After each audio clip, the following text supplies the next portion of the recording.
Hey guys and gals out there in Hot Rod World, a little short video here from old Straub Technologies. Everybody thinks we just do V8 stuff, but I want to show you a little project we got going on for a customer of ours.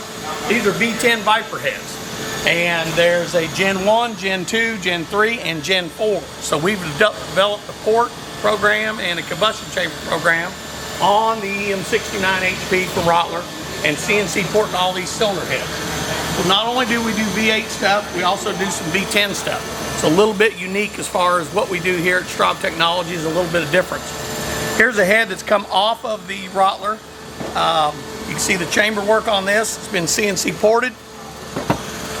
We've got the intake ports, been CNC ported, and we've got the exhaust ports that have been CNC ported for this customer.